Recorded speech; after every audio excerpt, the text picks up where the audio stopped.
My name is Tom Jode, and my wife is Linda. I'm only 5'10" and 165 pounds, but I have my strengths. We met in college when I was 23 and she was 21.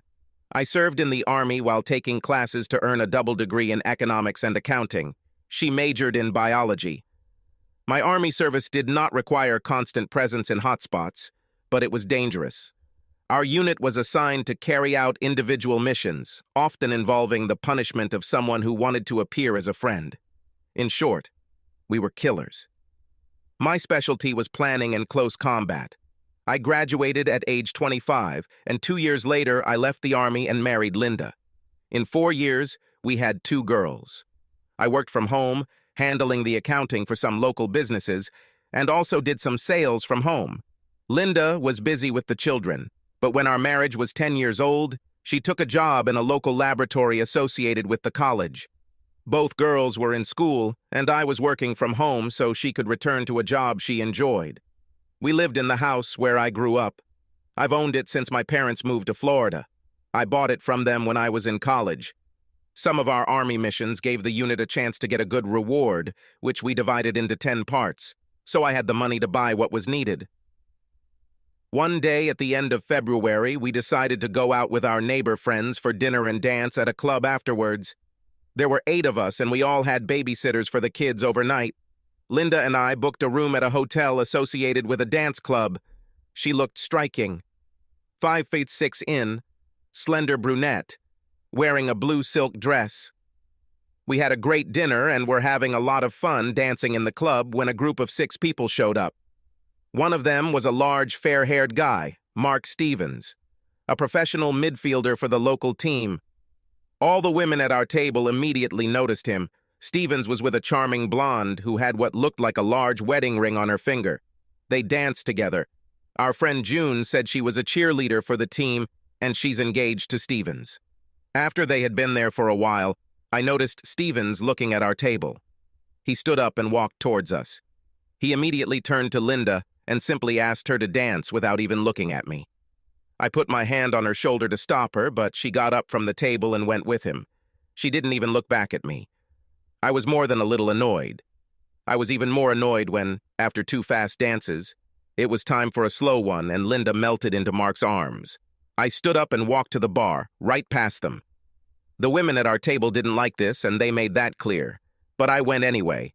Not that it mattered much to Linda, who didn't notice me passing by at all. I had coffee.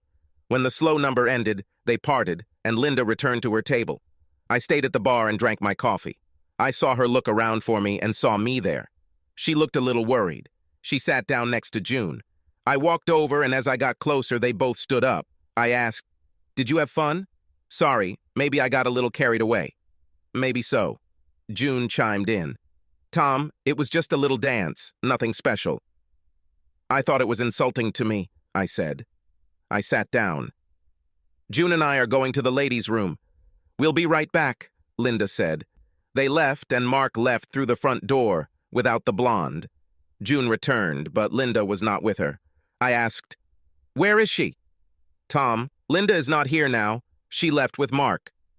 "Are you kidding?" I ran outside and saw Linda getting into the red Escalade. The car started moving. I returned to the table. June was talking to the others at the table. "Did you all know what she was doing?" June said. "Tom, you have to let her spend the night. She will return to you tomorrow." "No, I don't need her to come back. Let her know this when you talk to her. We're finished." When I said this, there was a general uproar at the table. They all thought I was too harsh. So I barked at them. "I don't want anything to do with any of you anymore." You all knew, and no one warned me. So maybe I could have stopped her. Now she will lose everything for a night of sex. I went to the front desk, but saw a blonde woman at a table with the other 4 who had come with Stevens. She cried. I went. "Are you his girlfriend?" I asked. "Yes, I was his girlfriend, but not now." "Where did they go?" I asked. "To our house on Cherry Lane. He said he would never do it once we were engaged." "Excuse me, was that your wife?" "Was is the key word here," I said. "He'll finish with her in the morning and take her home." He likes to gloat over his husband. What an idiot. At this, two other guys, both big, one black, the other white, were offended. I ignored them. I gave May my business card and asked her to call me. She smiled, but cried. I walked away. I took my coat, but left Linda's coat. I went to the hotel room and took my suitcase, but left Linda's suitcase. I checked out. As I drove home, a plan was fully formed in my head. This has happened to me before when I was in the military. That's why I was still alive. I wish I had come up with a plan before Linda left. I drove my car into the garage, went inside and turned on the security system. I went down to the basement and took out the rope that I had kept for many years. Then I went upstairs, took off my clothes and jogged to the second floor. I took black underwear, a black hoodie, and dark gray sweatpants, old sneakers, and 2 pairs of gloves. I also took a balaclava. I put it all on and went up to the attic with a rope. I secured it securely to the beam, just as I did as a child. I climbed out of the narrow window and jumped down the wall of the house. On the other side, there was nothing but forest. I ran and jumped over the side fence, down the path to the workshop located there. I went inside and grabbed a backpack, a few extra wool socks, a pocket knife, and an old hand axe that I had deep in my toolbox. I put it all in my backpack. Then I took my bike and rode, pedaling towards the river, through a small forest. I crossed the bridge over the river and headed towards Cherry Lane. I saw a house with a statue of a football player and a red Escalade parked in front of it. I took an axe and a knife, jumped over the fence, and ran past the SUV. I used an axe to break the passenger side window. The alarm sounded. Then I jumped out onto the porch and hid behind a column near the door. I didn't have to wait long. The light came on and the door opened. The idiot stuck his head out and used the key fob to disable the alarm. He went outside. He had a semi-automatic pistol. I hit him on the head with an axe as he passed me. He fell and crawled. I applied one powerful strike with an axe with both hands. I returned and closed the front door. I turned and ran away. I jumped over the stone wall and returned to my bike. I put on wool socks, put the axe, knife, gloves, and shoes in the backpack and zipped it up. I jumped into the saddle and flew to the river. When I arrived at the bridge, I stopped and threw the entire backpack as far as possible into the river, which was quite far away. It had rained the day before and the current was fast. I rode my bike back in the direction of the house, through the nearby forest to the workshop. I went inside. I took off my socks and put on another pair of sneakers. I sprayed the bike's handles and pedals with an ammonia solution and wiped them off. Then I ran back, jumped over the side fence, and climbed up the side of the house again. It was not as easy as I thought, but I managed and climbed through the small window. I pulled the rope and rolled it. I wiped the window sill with a rag and ran with the rope to the basement. I took off all my clothes, including my mask and gloves, and put them in the washing machine. I then showered in the basement bathroom for a while, washing everything twice. Once that was done, I put on my gym shorts and headed upstairs. I left the basement door open so I could hear when the washing machine stopped. I thought and put on the clothes I wore to the club the night before. I went down to the basement and put the wet clothes in the dryer. I went upstairs, prepared snacks, and drank a glass of whiskey. Then I sat for a while, thinking things through again. When the dryer stopped, I took the clothes upstairs and put everything back in its place. The balaclava went to the back of the closet where I always kept it. I looked at my watch. It was 2:50 a.m. All this, starting from the moment I entered the house, returning from the club, began at midnight. I went downstairs, sat on the sofa, and drank more whiskey. I fell asleep. I was woken up by the doorbell at 6:02 a.m. I looked at the door camera display and saw 2 people, an African-American woman and a white guy with short hair. Cops. The doorbell rang again, and I opened it. "Who are you?" "You look like a policeman," I said. "I'm Detective Asper, and this is Detective Logan," said the black woman. They flashed their badges. I made an uncertain face. "Is this Linda? He didn't hurt her, did he?" "No, she was not physically harmed. But Mr. Stevens was attacked. Can we go inside?" "Certainly. Where is Linda? Did you bring her with you?" White detective said. No, sir, she is in the hospital being treated for shock. I paused for a second. I just looked at them, and they just looked at me. Have a seat, I said, pointing to the sofa, but they were sitting separately on two chairs with straight backs, so I used the sofa. I think you should explain what happened, I said. What have you been doing since your wife left the club with Stevens? It was Logan again. Just tell me what happened, okay? Asper replied, No, you just have to answer the question. I went to our hotel room, picked up my things, checked out, and came here. I drank myself to sleep on this sofa. You woke me up. Is there anyone else here? No. The children are staying with the nanny for the night. Did you make any calls? You wrote to someone, to prove that you were here. No. But I never left. Asper looked around. I see you have a security system. What does it include? It covers all the doors. I think I can prove to you that I was here. Let's go upstairs. They followed me into the upstairs office, and I sat down at the computer desk. I showed them the system, and they watched me upload data from 6 p.m. until they arrived. I gave them a quick look. The system was targeted to all 3 doors, the front, side, and sliding patio door leading to the pool.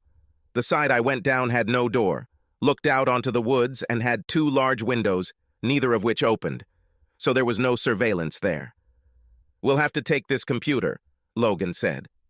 Why? You saw how I downloaded security data. Because you could have ruined it before we got here. Okay, but I can't give it away for more than 1 day. This is a work computer and I need it. I have a replacement, but it won't last long. Look at me. I'm going to download some stuff onto this external drive, including what I just gave you. And I did it. They wanted to look around, and I let them, but insisted that they stick together and be with me. They took a few pictures and then left. It was 7:10 a.m. I called Linda's parents. Their names were John and Stephanie, and they lived next door. But at that moment, they were in their house, by the lake. I told them what happened and that the police said Linda was in shock at the hospital. John was simply stunned by what Linda did. Stephanie might not have been all that surprised. Stephanie asked, "Are you going to see her?" "No, sorry, that's why I called you. I really don't want anything to do with her after what she did. It's bad that the guy was attacked, but it's not my fault. Apparently, he's done this kind of thing many times. When she gets out of the hospital, she needs to stay away from me in the house. We can arrange to have her things moved." John said, "Why don't you move?" And she can't stay. The children lived there all their lives. This is my home. This is not community property acquired during marriage. John was a lawyer, and I assumed he would try to work something out. You just had to wait. He said, "That's pretty cruel, Tom." Not as cruel as what she did to me. The conversation ended there. Then I called my parents in Florida. I told them as best I could what happened. They were also shocked by Linda's behavior. My dad turned on the TV and told me there was news about Stevens. They said that he was attacked and killed in his home. This is not news to me. The phone rang, a landline. It was Judy. "Tom, where is Linda? We heard that Mark was killed. She's in shock in the hospital, as the police told me." "You saw her? Which hospital?" "I don't know. I don't plan to date her. Do not be like that. She needs your support." "She will never get any support from me. I don't care if her big night was ruined if it was ruined. I'm going to visit her. You're a pig." "Did you kill Mark?" "No, but I don't regret it." Good riddance. Judy hung up. I showered again and got dressed to go pick up the kids from the babysitter. It was around 08:20. When I got there, I discovered that they had not heard anything about the evening's events. We went home and they wanted to know where Linda was. I said, "I don't think she'll be here today. She has something she must do. We'll just spend the day without her. Dress for football." I took them to the soccer complex where they had games at noon and 1:30. I was pretty relaxed watching them play. Michelle, the youngest, was quite nice. Laura, not so much, but she tried really hard and it was good exercise for them. After the games were over, we bought ice cream and went home. There were several messages on my mobile phone. I had the sound on mute while I was hanging out with the girls. One was from Linda's parents telling me that she was at St. Jude's and was unresponsive. One was from a doctor at the hospital he asked me to call. One was from Judy. She told me that Linda was at the police station and wasn't talking to anyone. She said I should probably cool off and bring the girls to her. I told the girls that their mom was in the hospital and that she was unharmed but emotionally traumatized by something that happened the night before. They wanted to know what happened. I told them, "Your mother went with a famous football player to his house last night to have sex. There's no other way to say it. I thought about hiding it from you, but I decided that you would find out. While she was there, someone attacked the football player, but apparently not her. But she must have found him or something because she's in the hospital in shock. They weren't sure if they wanted to go to her, but I told them to get dressed, and we went. I called the doctor back, Laura Thompson. She said Linda was traumatized and was currently in a catatonic state. I asked her about bringing the kids.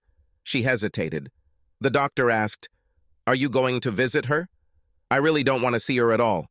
I assume you know why, but I can bring the girls if you think it might help." "Do they know what happened? I mean, about the surrounding circumstances?" "You mean sex between Linda and the football player?" "Yes," I told them. "They are dressed and ready to go if you think it might help Linda." "Okay, meet me in room 311 in 30 minutes, she said. We went there. Dr. Thompson was in her late 40s and a psychiatrist. We talked for a while and then she turned to the girls. She said their mother was in complete shock and seemed unaware of her surroundings. She said meeting the girls might help. Did they want to see her? They did just that. I walked them to the door and looked inside. Linda sat on the bed staring at the TV with cartoons. The girls hesitantly approached her. Laura, the eldest, touched her hand and called her mom. Shelley followed her, but there was no reaction. Shelley began to cry. I walked up to her, took her in my arms, and looked at Linda. Nothing. I took Laura's hand and led them to the exit. "Well, we tried," I said. "Will she wake up?" Laura asked. "Of course, someday," I said. "Maybe you can visit her again soon. Maybe when she comes to her senses, you'll be able to see her." "What if she doesn't wake up?" Shelley whispered. I reassured, "She will wake up, I know it. Maybe not soon." Doctor said, "Girls, I'll definitely let you know when she comes to her senses after this." We left the hospital. Both girls were crying in the car. Maybe I shouldn't have taken them. I just wanted to see Linda and see if their presence would help. Despite my rude reaction to her cheating, I didn't wish it on her. I felt bad about it, even though she deserved to suffer, but not like it is now. I felt tears running down my cheeks. When we got home, I made them scrambled eggs and toast. I deliberately involved them in cooking, pretending that I needed help. It seemed that the opportunity to command me encouraged them. Then I turned on the movie for them.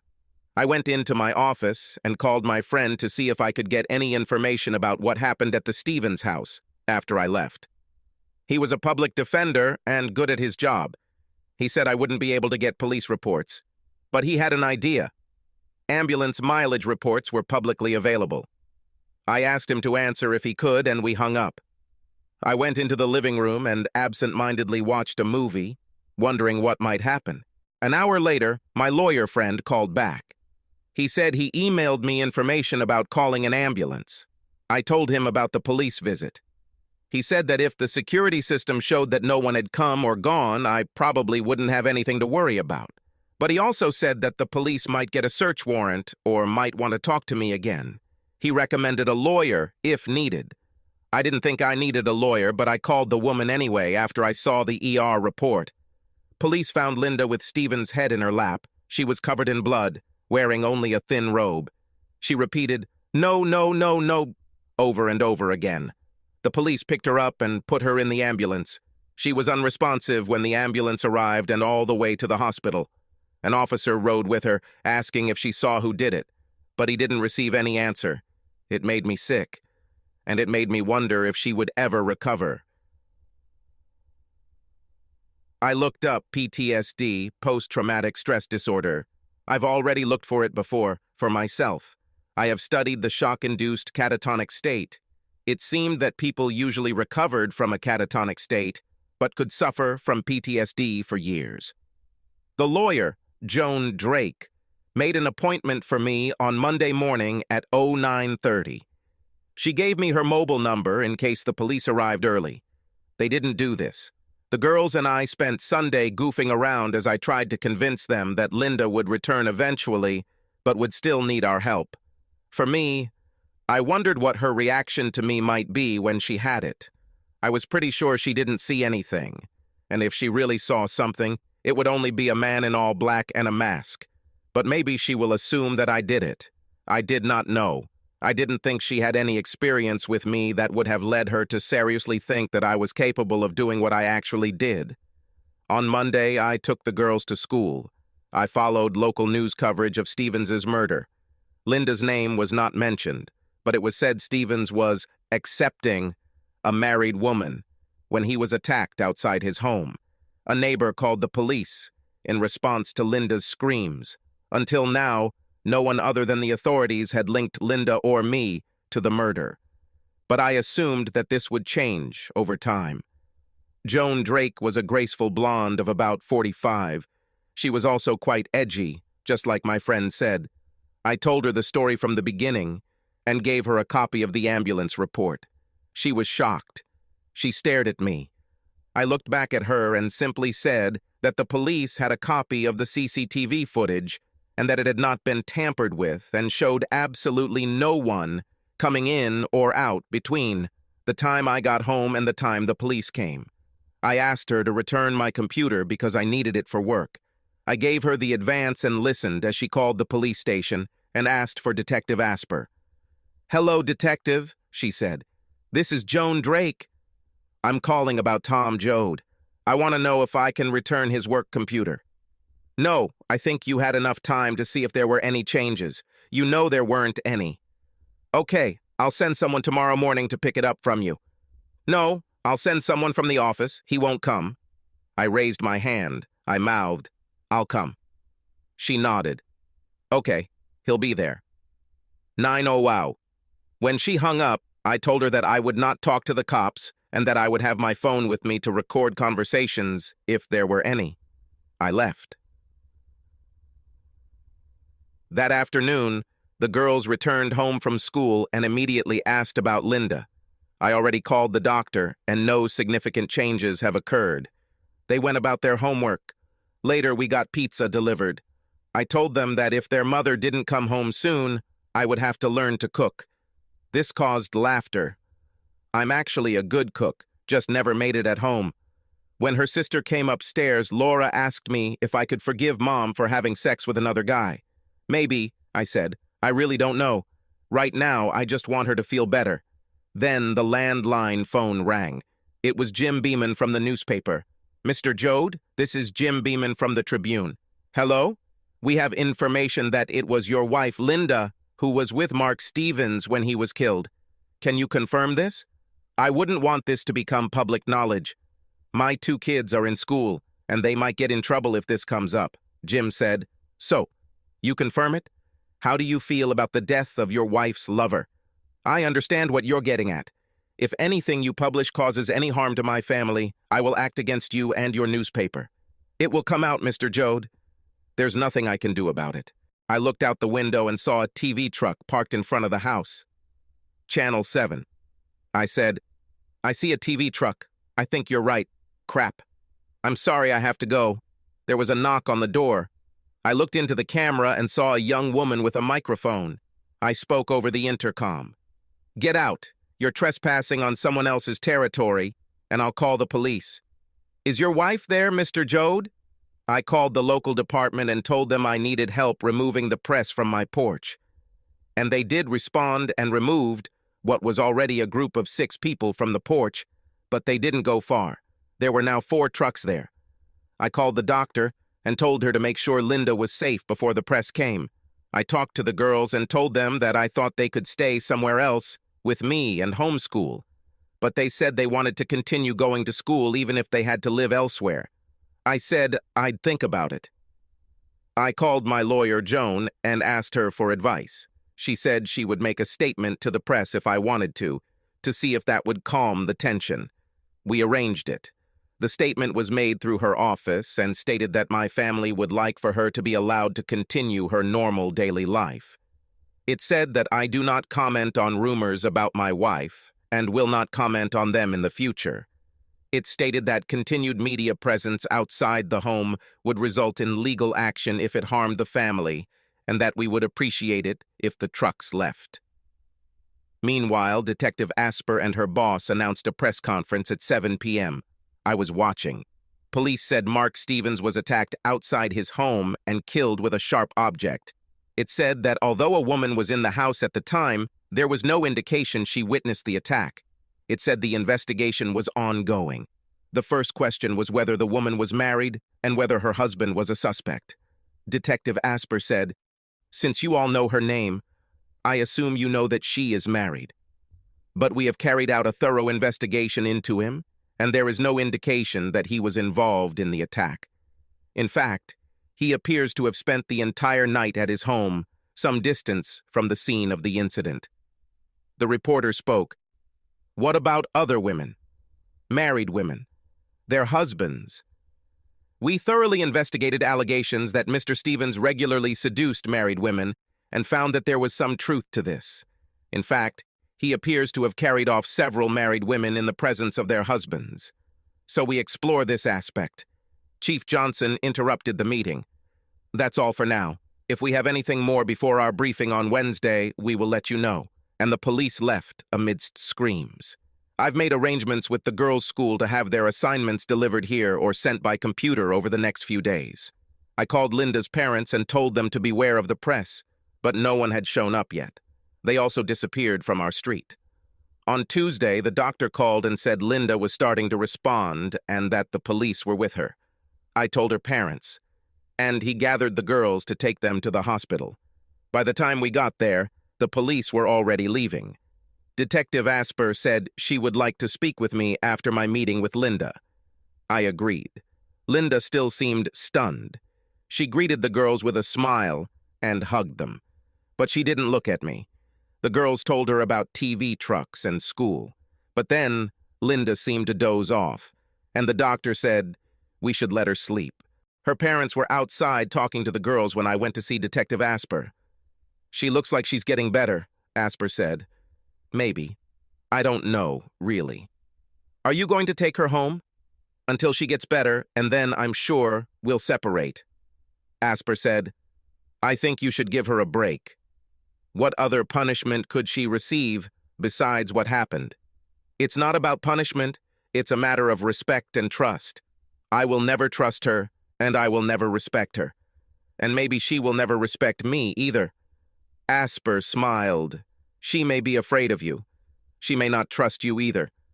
You're just trying to lure me into a trap. You know full well that I had nothing to do with the attack on Stevens. I know that you have an army background. I know you had an impressive reputation in the service. So maybe some average guy couldn't do it, but maybe you could. I didn't do it. Dot. You know, we have home security video from Stevens's house. It's not my problem. I was not there. See you later." It sounded like a threat. Over the next few days, Linda gradually regained some semblance of normal behavior. I dropped off the girls every day, but didn't spend much time in the room with them. On the fourth day, Linda was scheduled to be discharged. She asked to speak to me alone, and I sent the girls away. "Forgive me for what I did, putting you in such an awkward position. I don't think apologizing will help, Linda. I can't tell you how humiliating this was for me. Now it's on national news. I'd like to go home when I'm discharged this afternoon." She sat down on the bed and moved towards the chair. "Can I go home? You know the media is there and they will follow you from here. I don't want the girls' lives to be ruined anymore. Maybe I can sneak away." Now I looked at her for a long time. "You are, of course, good at sneaking away." She didn't look up. I said, "I'll contact security. I can't say I want to be close to you, but maybe I don't have much choice right now. I didn't want you to get hurt. I thought you loved me and could get through this. Or, in fact, I didn't think about it at all." "Did you have sex?" "No.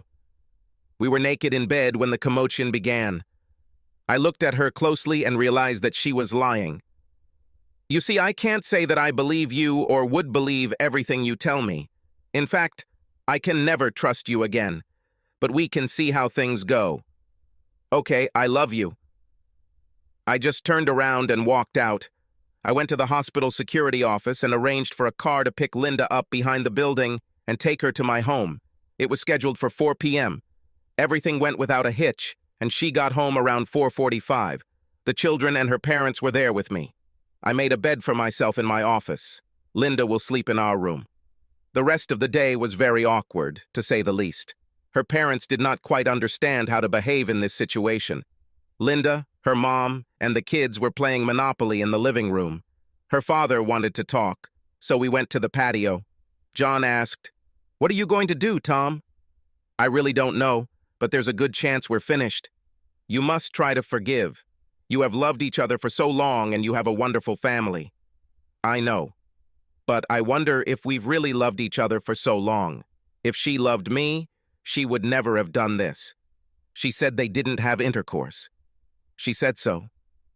How should I know? She was there with him for quite a long time. Does it really matter? She would have done it. We all know that. Well, it might have made a difference if he hadn't used the protection. She may have an illness or be pregnant. Damn. He didn't like this thought. She can stay here for now. But you may soon want to look for some other solution. We returned to the house and all ate pizza together. Her parents went home. As far as I know, they didn't discuss Mark with her. As we were putting the girls to bed, Laura asked Linda why she went to have sex with Mark. "I am so sorry. I was wrong and I made a mistake. But I do not understand. He's just a football player. I saw him. He's not our dad." "No, not dad. I'll talk to you about him later when I find out more." The girls went to bed and Linda went down to the kitchen. I followed her about 10 minutes later. In the meantime, I called my friend, a public defender, and asked him about the autopsy report. He said it was also a public document, and I asked him to get it if he could. Linda drank Pepsi. Alcohol was not recommended for her because it could lead to relapse. She asked, "Are you sleeping in our room?" "No, in the office." "Well, you're welcome any time. We'll just have to see. Right now, I don't see a path forward for us, but this all happened just this week. I can be patient." "Really? I did not notice." I went up to my office and went to bed. I didn't sleep very well and got up at 5 a.m. I made coffee. A friend of mine sent me a copy of Stephen's autopsy. I read carefully, paying particular attention to the trauma analysis, where traces of ejaculate and female secretions were found. The samples were sent for laboratory analysis. It looked like Linda was lying when she said they didn't have intercourse. I never believed it because of the timing. She was there for approximately 2 hours before the murder. When she came down, I took the girls to school, almost as usual.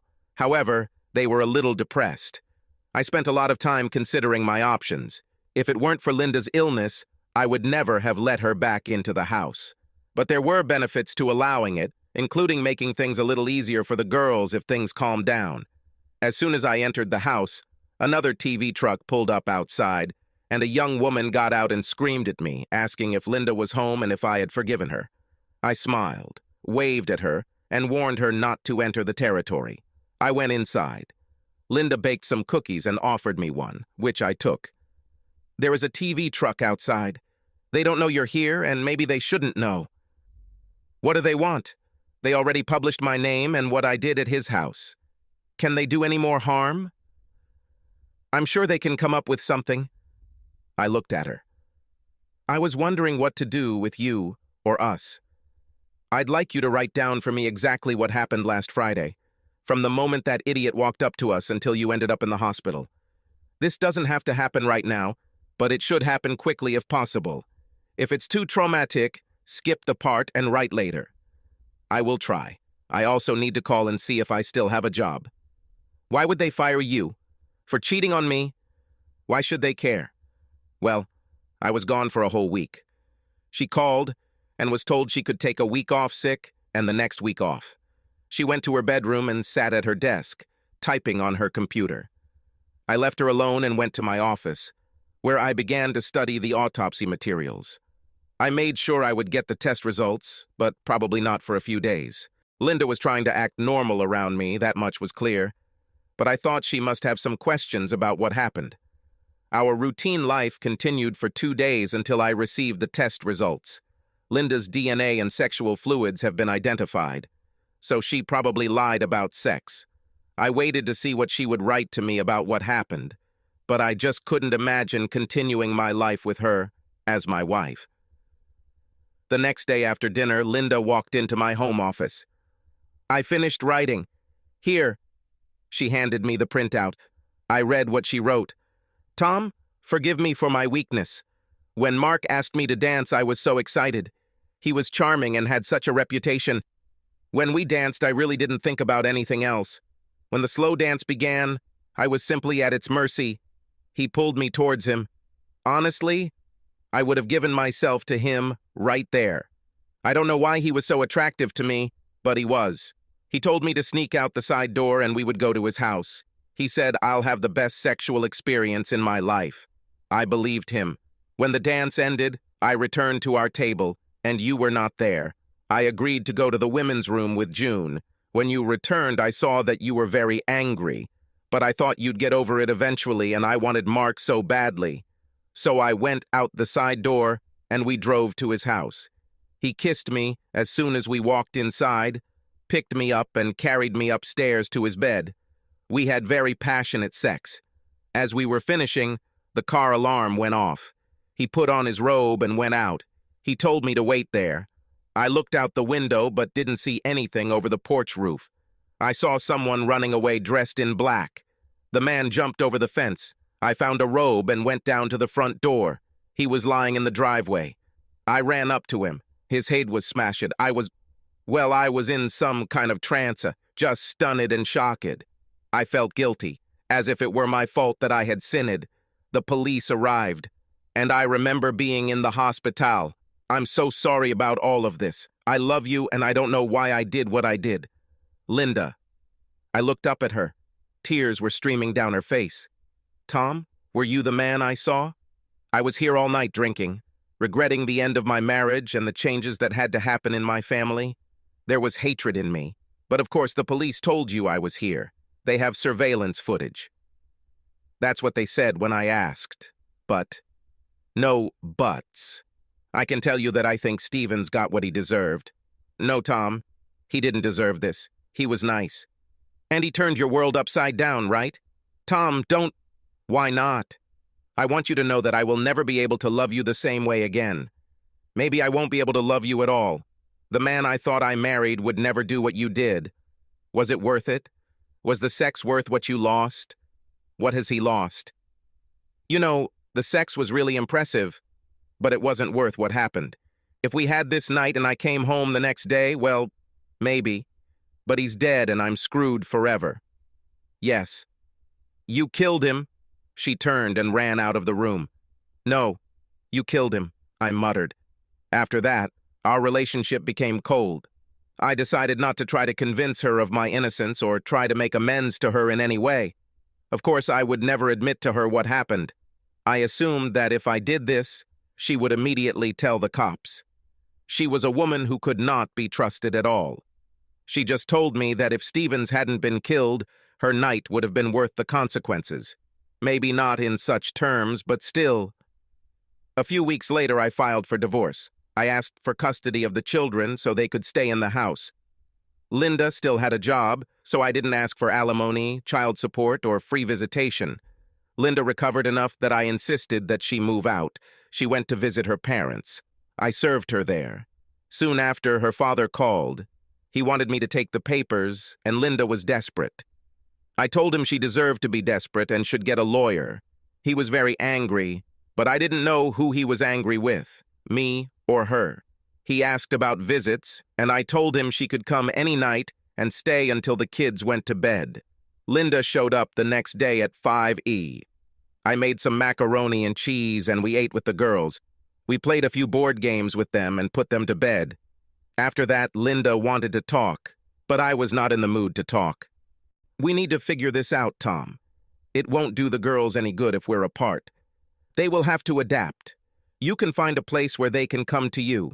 The sooner we resolve the divorce, the sooner you can set up a visitation schedule.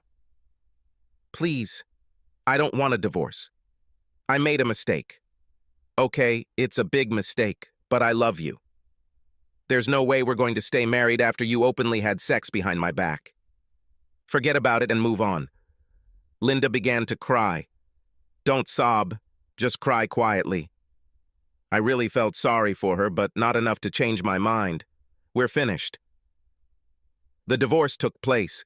We worked out a joint custody agreement, and Linda had an apartment with a large second bedroom for the girls. The two of us established a distantly friendly relationship, focusing on the girls. About 4 months later, I started dating. Women from our circle and from work knew that I was single, and I seemed to attract their attention. When Linda had girls, I brought several women home for the night. However, none of them lasted too long. But the sex was usually good and sometimes great. I stayed away from married women, although some of them seemed eager to sleep with me. But after my experience, I decided that it was immoral. Linda was good with the girls, but not so good on her own. She took antidepressants and slept a lot. But she managed to go to work and complete her assignments. Her parents and girls told me she is not dating. After 10 years, Shelley left for college. Laura was about to start her freshman year. The two of them had gotten used to the joint custody arrangement and seemed to be doing well. They both dated in high school, and Laura, I believe, in college. I was in a long-term relationship with a young woman, Cody, whom I met one night at a bar. Like me, she was divorced. She had 2 children at home, and her husband moved to the West Coast. She was 35 when we met, and her children were in school. Twins in their second year. When they left for college, she moved into my home. I used to love her. She was funny and smart, and the sex was great. She may not have been as beautiful as Linda, but she was pretty, and guys really took notice of her when we were dating. Shortly after we met, I told her about all the fuss surrounding Mark Stevens' death. Of course, I never told how he died. The uproar eventually died down, and no one was ever arrested or charged. One Saturday, Detective Logan showed up at my house, and I invited him in. I was home alone. I retired last week. A good pension, he said. I'm happy for you. But why are you here? I just want you to know that I was convinced that you killed that idiot. And, well, he deserved it. Although maybe not your wife. I didn't do it, but he certainly deserved it. I congratulate whoever did it. Why do you say Linda didn't deserve it? Well, it was just one night, and she only did what many other married women did when that idiot hit on them. You know, if they met somewhere and went to commit adultery in private, maybe we could get over it. But it was too brazen and ostentatious. Understand? How is your partner doing? She's a captain now. Really punchy girl. She was insightful, I said. We shook hands, and he left. As for Linda, she eventually made a partial recovery. We rode together when I drove Shelley to school. On the way back, I asked her one day how she was doing. Linda said, I'm fine. I have a boyfriend. Sort of like a friend with benefits. I know you and Cody are together. Well, in general, yes. And when her children leave, we may move in together. Linda whispered, I wish all this didn't happen. We'd be empty nesters now and we could have some real fun. I'm still very sorry. Me too, we both cried. She later moved into her friend's apartment. But I don't think she ever fully recovered from that night. Like me, probably. I've never regretted doing it. It probably saved many marriages, one of my most effective altruistic acts. Subscribe to our channel so that your second chaff doesn't cheat on you, and go ahead and listen to the next story, because this story is nothing compared to the next one. If you're under 18, don't even think about listening to the next one.